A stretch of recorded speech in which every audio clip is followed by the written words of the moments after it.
آج کتنے لوگ مجھ سے رابطہ کرتے ہیں, یار کوئی کام میں ہاتھ ڈالو کام ہی نہیں ہو رہا, غربت, مہنگائی, بزنس ہی نہیں چل رہا. میں تو فون سنتا نہیں نا, اب کبھی کبھار فون سنتا ہوں. آج میں نے 4 فون سنے, ٹوٹل کتنے سنے؟ 4. ڈرائیو کر رہا تھا گاڑی, فون آیا, میں نے کہا چلو سن لو بیچارہ کیا کہہ رہے ہیں. کوئی ایک صاحب نے کہا, فون آیا, صاحب نے کہا حضرت کوئی بھی کام کرتا ہوں ہوتا ہی نہیں ہے, کاروبار کے لیے دکان کھولی نہیں چلی, کچھ اور بزنس شروع کیا نہیں چلا, یہ کام کیا نہیں چلا, بندش لگتی ہے. میں نے کہا بندش کچھ بھی نہیں ہے. میں نے کہا ایک بزنس کر لو بہترین ہے. میرا بیچارہ خوش ہو گیا. آج ہی کی بات ہے. میں نے کہا جس نے آپ کو کہا نا کہ بندش ہے اس کا بزنس دبا کے چل رہا ہے, تو آپ سارے بزنس بند کر کے لوگوں کو یہ بتانا شروع کر دو کہ تم پر بندش ہے. نہیں آ رہی بات؟ یعنی آپ کی طرح اور بھی تو پریشان ہوں گے نا, جو اس سوچ میں ڈوبے ہوئے ہوں گے کہ یار ہمارا کام بھی نہیں چلتا. تو ایک دکان کھول کے اس میں یہ کرو کہ یہاں جن چڑیل بھوت بھگانے کا کام کیا جاتا ہے مناسب ریٹ پر. سمجھ رہے ہو کہ نہیں سمجھ رہے؟ جتنا تگڑا جن ہوگا ریٹ اس کے اسی حساب سے, جتنی پاورفل بندش ہوگی تو اس کو کھلوانے کے لیے اس کے ریٹ اسی حساب سے. تو میں نے کہا یہ والا بزنس چلے گا آپ کا. تو میں نے کہا جس نے آپ کو کہا نا کہ بندش ہے اس کا بھی کوئی بزنس نہیں چل رہا تھا, اس لیے اس نے آپ جیسے لوگوں کو بندش کے نام پہ لوٹنا شروع کر دی. تو جب میں نے جس اسٹائل سے کہا نا وہ ایک دم کہکا لگا کے ہنسا. میں نے کہا جس نے آپ کو کہا نا بندش ہے یہی والا بزنس کر لو, اس کا چل رہا ہے کہ نہیں چل رہا؟ آدھا تو آپ سے چل رہا ہوگا. تو ایک دم ہاں ایک دم زور سے ہنسا ہو. میں نے کہا چلو بیچارہ اتنی ٹینشنوں میں تھوڑی سی تو ہنسی آئی نا اس کو. میں نے کہا بندے فندش نہیں ہے بھائی, کچھ کام کرو کام. میں نے کہا ایک تو اپنا عیب تلاش کرو, یا تو ایسی پروڈکٹ بیچ رہے ہوگے جس کی پبلک کو ضرورت ہوگی نہیں, یا ایسی پروڈکٹ بیچ رہے ہوگے جو ضرورت تو ہے لیکن 100 آدمی پہلے سے وہ بیچ رہے ہیں, یا آپ نے دکان کہیں گلی کے نکڑ میں اندر کہیں, نکڑ میں تو نہیں اندر کہیں جا کے کھولی ہوگی, سامنے گندا نالا ہوگا, دوسرے والے کی دکان فرنٹ پہ ہوگی. یا یہ سارے کام ہوں گے کسٹمر سے تمیز سے بات نہیں کر رہے ہوگے, اس کو دلچسپی نہیں دے رہے ہوگے, یا یہ بھی کر رہے ہوگے دکان کا جو لک ہے وہ اچھا نہیں ہوگا. پنجاب میں ایک حکیم تھے, بڑے ہی خاندانی حکیم, اللہ نے بڑی ان کو صلاحیت دی. میں 20 سال پہلے ان سے ملا, جیسے تھے نا 20 سال کے بعد بھی ویسے کے ویسے, جو چورن جہاں رکھا ہوا تھا وہیں کا وہیں رکھا ہوا ہے. حالانکہ ماہر بہت ہیں, نام نہیں بتاؤں گا کیونکہ میں کسی حکیموں کی دکانیں چلوانے کے لیے نہیں بیٹھا ہوا. لوگ پھر پوچھتے ہیں حضرت ہمیں اس حکیم کا نام بتا دیں. بہترین حکیم, مگر جو دکان 20 سال پہلے میں نے دیکھی تھی وہی 20 سال کے بعد بھی. تو میں نے ان کو, میں وہ ایک ایسی کھچڑی سی دکان نہیں ہوتی, کھچاڑا بالکل, جیسے انسان کا دل چاہے کہ حکیم صاحب کو کچھ صدقے کے پیسے دے دو. حقیقت ہے, اور میں نے بھی کچھ صدقہ کیا ان کے اوپر, صحیح ان کی حالت دیکھ کے. بڑے زبردست ماہر حکیم, بہت تجربہ, لیکن دکان کی حالت ایسی بنائی ہوئی کہ اس میں بالکل کوئی نہ بیٹھنے کے, پیشنٹ کے لیے کوئی کرسی ڈھنگ کی رکھی ہوئی ہے, آدمی پیشنٹ بیٹھتے ہوئے ڈرتا ہے کہ لڑک نہ جاؤں میں, خود بھی یہی حالت. پھر کوئی پیشنٹ آ کے بیٹھا ہے تو ایسے مل رہے ہیں جیسے اس سے پرانے بچھڑے ہوئے یار ہوتے ہیں. پیشنٹ کو لگتا ہے کہ ان کے پاس فالتو ٹائم بہت ہے. ان سب چیزوں کا مریضوں پہ اثر پڑتا ہے, اور مریضوں کو لگتا ہے یہ بیچارہ فارغ ترین آدمی ہے. تو مجھے خود کہہ رہے یار میرے ساتھ کے اتنے کروڑ پتی بن گیا, میں وہیں کبھی. میں نے کہا یہ تو ایسا دکان کا ایسی حالت ہے کہ چندہ دینے کا دل چاہتا ہے. تو یہ سب چیزیں اثر کرتی ہیں نا. تو دکان آپ نے ایسی بنائی ہوئی ہے, اس میں لوگ کہتے ہیں یار یہ پتہ نہیں کیا ہے. اور جو 2 نمبر حکیم ہم نے بہت سے دیکھے ہیں, جو 2 نمبر ہیں, آتا کچھ بھی نہیں ہے, دکان کا اسٹائل ایسا ہے اور اپنے بیٹھنے کا اسٹائل ایسے نور لگا کے نا کریموں کا, ایسے منہ پہ ایسے نہا دھو کے, اور ایئر کنڈیشن روم, اور ایسی میز کرسی, اور کاؤنٹر پہ بندے بٹھائے ہوئے 5-6 ادھار لے کے نا کہ یار جب چل پڑے گی تو تم اپنے گھر چلے آنا, ٹھیک ہے نا. سب بٹھائے ہوئے ہیں, اور ایسے زبردست ہر دوا رکھی ہوئی ہے, اور وہ ایسا آدمی جاتا ہی ایک شہر میں مبتلا ہو جاتا ہے, یار یہ ہیں کیا ماشاءاللہ ان کا بزنس ہے, یقیناً یہ بہت. پھر نفس کو نہیں پکڑ پکڑ کے یوں گھنٹہ, حالانکہ کخ بھی پتہ نہیں چل رہا ہوتا ان کو, ایسے ہی جیسے میں نہیں بتایا تھا 2-2.5 ہفتے پہلے میرے پیٹ میں درد تھا, تو یہاں راستے میں ایک حکیم صاحب کے پاس میں چلا گیا, جا ہی رہا تھا, میں نے کہا راستے میں ہی پڑھتے ہیں, تو ہم بیٹھ گئے ان کے پاس. اب انہوں نے میری نبض یوں کی نا, ابے نبض کو چھوڑو, میں بول رہا ہوں میرے پیٹ میں یہ گیس کا درد ہو رہا ہے, گیس اوپر کی طرف اٹھ رہی ہے, کوئی چورن چٹنی دے دو وقتی طور پر. میں کوئی مستقل تھوڑی آپ کا پیشنٹ ہوں, میں تو وقتی طور پہ چلو یار 7 اپ سے بہتر ہے کوئی چورن کھا لے آدمی. نہیں جی, وہ یوں کر کے نا مجھے کہتے ہیں آپ کا یورک ایسڈ بڑھ گیا ہے. تھوڑی بہت پڑھے لکھے ہم بھی ہیں.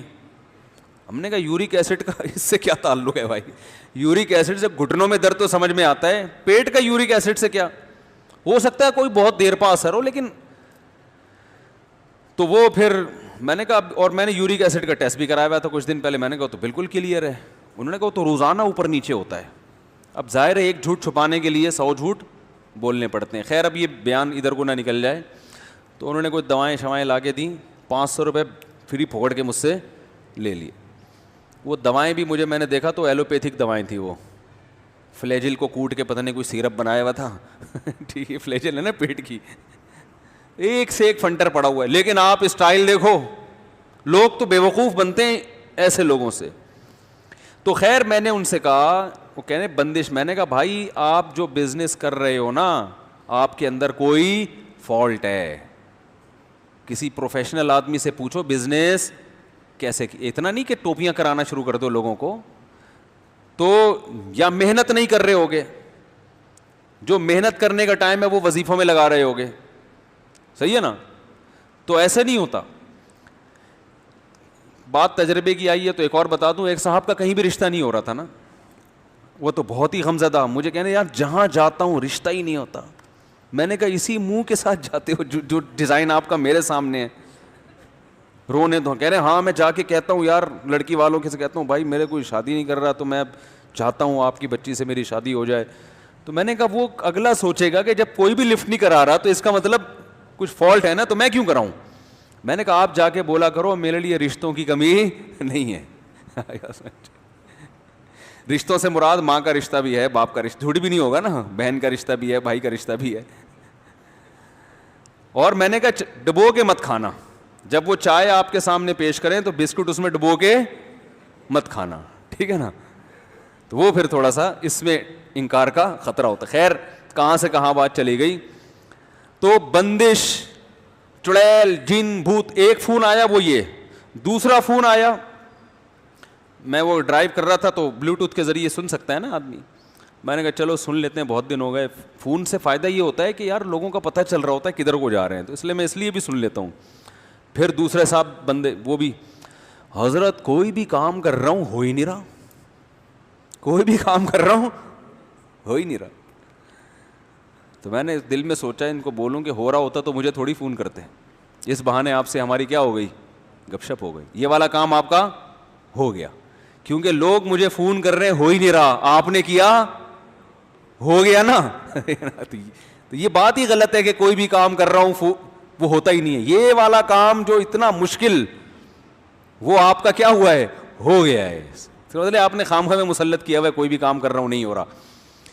تیسرا فون اٹھایا, وہ کوئی پتہ نہیں طلاق ولاق کا مسئلہ تھا. چوتھا اٹھایا, وہ بھی یہی, کام ہی نہیں ہو رہا. بندش اپنا, یعنی ایک دماغ خراب والی بات نہیں ہے, یہ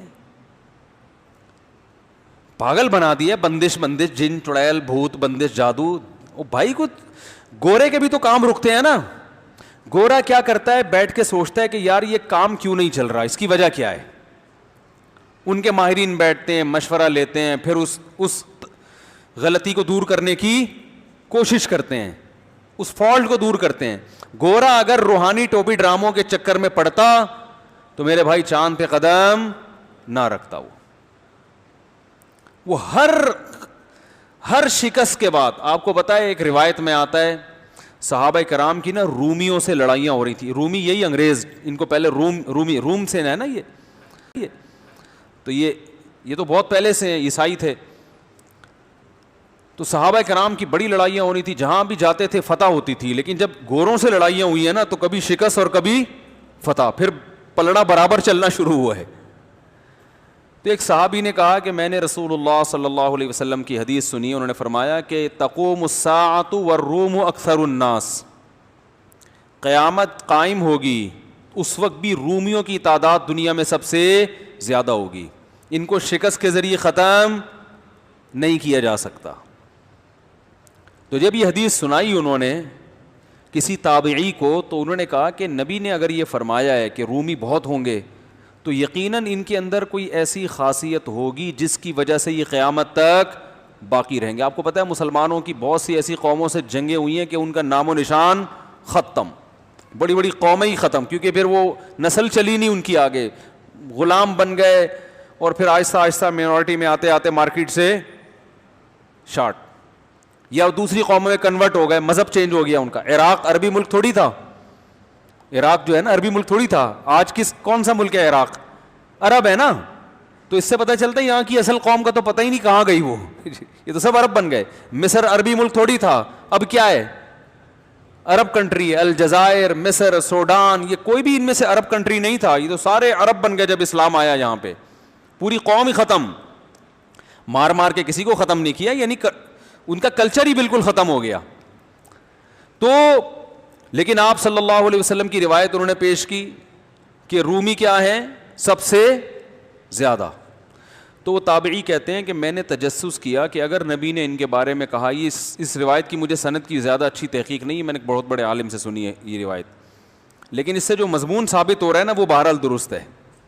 تو وہ کہتے ہیں کہ میں نے ان کے اندر گھس کے تحقیق کی کہ ان کے اندر کون سی ایسی خوبی ہے جس کی وجہ سے ان کو ملیا میٹ کرنا ممکن نہیں ہے. یہ رہیں گے, کبھی ان کا پلڑا غالب تو کبھی ہمارا پلڑا غالب, ایسے شکست نہیں ہوگی جیسے دوسری قوموں کو ہوئی ہے. کون سی ایسی کوالٹی ہے ان میں؟ تو انہوں نے جب جاسوس بن کے گئے نا, سروے کیا, تو انہوں نے کہا کہ ان کے اندر خوبی یہ ہے کہ جس غلطی کی وجہ سے ان کو شکست ہو جائے, دوبارہ اس وقت تک جنگ نہیں کرتے جب تک اس غلطی کی تلافی نہ کر لیں. یعنی ایک غلطی کو دوسری مرتبہ, بولو نا بھائی, نہیں دہراتے. بات آ رہی ہے سمجھ میں؟ وہ دیکھتے ہیں یہ فالٹ یہ کہاں سے پیدا ہوا ہے, یہ ہوا کیوں ہے, اس غلطی کو دوبارہ نہیں دہرائیں گے. اور اب میں آگے اس پہ اپنا تبصرہ کر رہا ہوں اس روایت پہ. مسلمان کے تنزل کا نتیجہ یہ ہے کہ ایک غلطی کروڑ, 100 کا لفظ ہلکا ہے, کروڑوں مرتبہ کرے گا, اس غلطی کی تلافی کی کوشش نہیں کرے گا. استخاروں میں نکالے گا اپنے ٹائم کو, وظیفوں میں نکالے گا, روحانی ٹوپی ڈراموں میں برباد کرے گا. ایسے ایسے لوگوں کے حالات سامنے آ رہے ہیں. او بھائی تم سے ایک غلطی ہوئی ہے تو سیکھو تو صحیح کچھ اس سے کہ اب یہ نہیں کرنی. میں کورونا کے موضوع کو ختم